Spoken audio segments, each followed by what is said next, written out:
Imagine this. You're over 60. You had a healthy dinner, maybe a fresh salad, some steamed vegetables. You went to bed proud of your choices. But the next morning, something feels off. Your speech is slightly slurred. Your arm feels weak. You suddenly feel dizzy. Most people blame it on fried food or sugar. But here's the shocking truth. Sometimes, the reason may be a food you thought was protecting you. Yes, a vegetable. A vegetable praised for years for supporting heart and brain health. But after 60, when combined with certain medications, it may quietly interact with your prescriptions in ways your doctor should know about. The good news? You do not have to fear these foods. You just need to understand how your aging body may process them differently and how they may interact with the medications you take every day. In today's video, we reveal 6 everyday healthy foods that may interact with common medications after 60 years, and most importantly, how to keep enjoying them safely with your doctor's guidance. Number 1 is a food that most seniors eat every single week, and the interaction may be one of the most overlooked of all. Before we begin, how old are you and what medications are you taking? Tell me in the comments. I read every one and I personally reply because your stories shape what I make next. If you're new here, welcome to Over 60 Health Secrets. This is where we uncover gentle, science-friendly strategies to help adults over 60 live stronger, sharper, and healthier. Subscribe and turn on the bell, because what's coming may help you or someone you love. All right.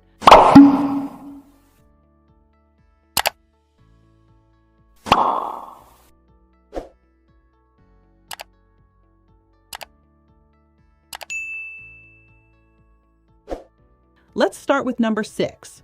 Critical reminder before we begin. Please do not stop eating these healthy foods based on this video. And please do not stop any prescribed medication. This video is about awareness, so you can have an informed conversation with your doctor about food medication interactions that matter for you. Number 6, spinach. For decades, spinach has been praised as one of the healthiest foods on earth, packed with iron, magnesium, and antioxidants. This is still true, but after 60, spinach may interact with certain medications in ways many adults never realize. Here's why. Spinach is very high in vitamin K, a nutrient that helps your blood clot properly, and it also contains natural compounds called oxalates. For adults taking blood thinners like warfarin, high vitamin K intake may affect how the medication works. The concern isn't spinach itself. The concern is inconsistency. Eating large amounts one week and none the next may make it harder for your doctor to keep your medication balanced. Additionally, some adults over 60 take calcium or vitamin D supplements. The oxalates in spinach may bind with calcium in your body. For most people, this is harmless. But if you have a history of kidney stones, kidney concerns, or take large amounts of calcium supplements, this may be worth discussing with your doctor. The gentle way forward: do not cut out spinach. It remains a wonderful, nutrient-rich food. Just enjoy it in consistent, moderate amounts rather than swinging between large amounts and none. Critical safety note: if you take warfarin or any blood thinner, please talk to your doctor about your regular spinach and leafy green intake. Consistency matters more than avoidance. Never stop your medication based on food choices. Always work with your doctor. And while spinach may quietly interact with blood thinners, the next food may raise the very same concern, with a twist. Number 5, broccoli. For years, broccoli has been praised as one of the best vegetables for heart health, and that's still true. But after 60, broccoli deserves the same conversation as spinach because it's also very high in vitamin K. For adults taking blood thinners like warfarin, this matters. Vitamin K helps your blood clot. Blood thinners are designed to reduce clotting, so the balance between the two must stay stable for your medication to work properly. The concern isn't broccoli itself. The concern is dramatic changes in how much you eat. Eating a lot of broccoli one week, none the next, may make it harder for your doctor to keep your medication dose right. For adults not on blood thinners, broccoli remains an outstanding food, rich in fiber, antioxidants, and vitamins that support your whole body. The gentle way forward. If you're on blood thinners, keep your broccoli intake consistent from week to week. Small, regular amounts are far safer than large amounts occasionally. And tell your doctor about your regular diet so they can properly adjust your medication if needed. Critical safety note. This is another important reason to have an honest conversation with your doctor about the leafy and cruciferous vegetables in your regular diet. Never adjust your medication based on food changes. Only your doctor can do that safely. And while cruciferous vegetables like broccoli may need careful timing with blood thinners, the next food is one that surprises most people because it has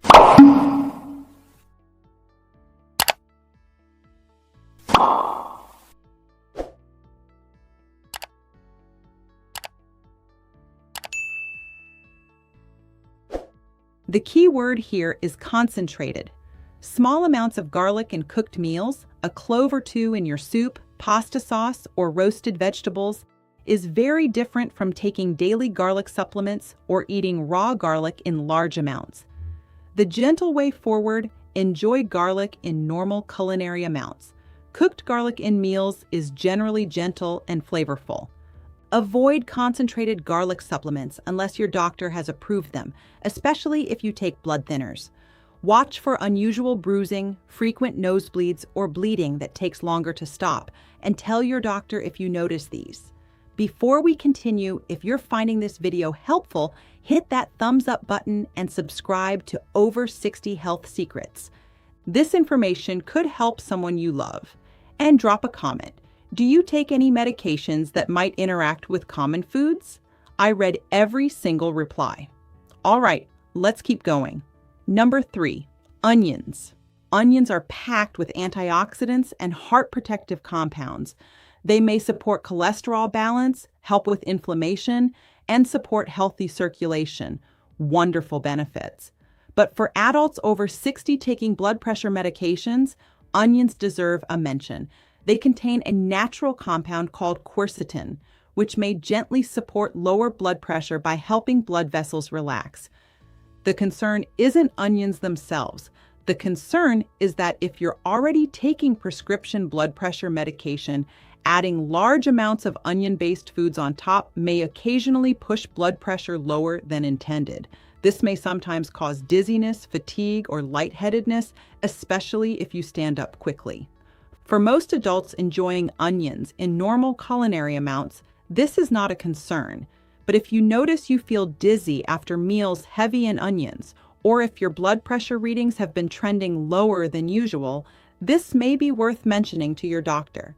The gentle way forward, enjoy onions as flavor in cooking rather than as the main event of a meal.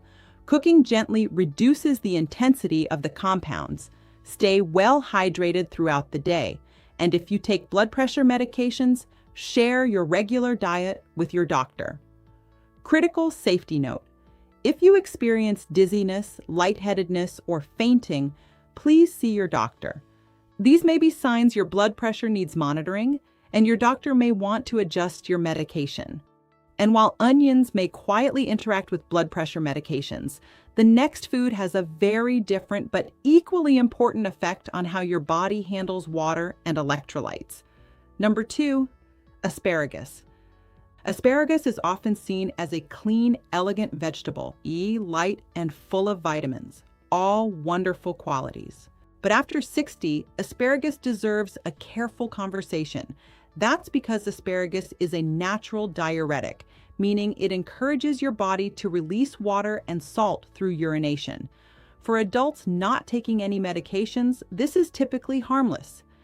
But for adults over 60 taking prescription diuretics like hydrochlorothiazide, HCTZ, furosemide, Lasix, or similar water pills for blood pressure or heart conditions, asparagus may amplify the effect of your medication. This may sometimes lead to dehydration, low sodium, low potassium, or dizziness, especially when combined with hot weather or reduced water intake. Additionally, asparagus is high in vitamin K, so the same blood thinner conversation from earlier applies. If you take warfarin, please keep your asparagus intake consistent. The gentle way forward: enjoy asparagus in moderate portions. Drink water alongside meals containing asparagus. Avoid heavy asparagus dishes on very hot days if you're on diuretic medications. And always tell your doctor about your regular intake if you take water pills or blood thinners. Critical safety note: if you take diuretics and experience unusual weakness, cramping, dizziness, or confusion, please see your doctor promptly.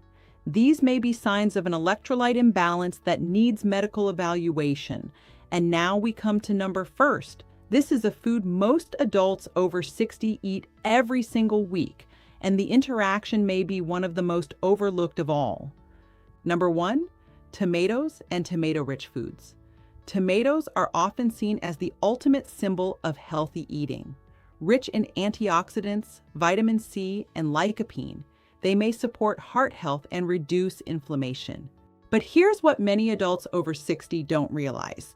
Tomatoes and tomato-rich foods, like tomato sauce, tomato juice, and ketchup, are naturally high in potassium. For adults on certain blood pressure medications, especially ACE inhibitors like lisinopril, enalapril, ARBs like losartan, valsartan, and potassium-sparing diuretics like spironolactone, adding lots of high potassium foods on top may sometimes push potassium levels higher than intended. Too much potassium in the bloodstream may cause muscle weakness, tingling, heart rhythm changes, or fatigue. This is a condition doctors monitor carefully in patients on these medications. Tomatoes also contain natural acids that may occasionally interact with certain medications for reflux, ulcers, or specific antibiotics. And for adults with GERD or acid reflux, tomato-rich meals late at night may trigger symptoms. Beyond the medication interaction, tomatoes are part of the nightshade family. Some adults notice they experience joint discomfort, headaches, or digestive issues after eating large amounts of nightshades. If this sounds familiar, it may be worth tracking your intake and discussing with your doctor. The gentle way forward: enjoy tomatoes in moderate portions. Cooking tomatoes actually makes lycopene more available to your body, which is a beautiful bonus. Pair tomatoes with a balanced meal rather than eating tomato-heavy dishes daily. Avoid heavy tomato-based dinners right before bed. And if you take medications for blood pressure that affect potassium, please talk to your doctor about your tomato intake. Critical safety note: if you take ACE inhibitors, ARBs, or potassium-sparing diuretics, ask your doctor at your next appointment about your regular tomato and potassium-rich food intake. They may want to check your potassium levels with a simple blood test. Never stop any medication based on food choices. Before we wrap up, some important safety notes. This video is for educational and informational purposes only. It is not intended as medical advice, diagnosis, or treatment.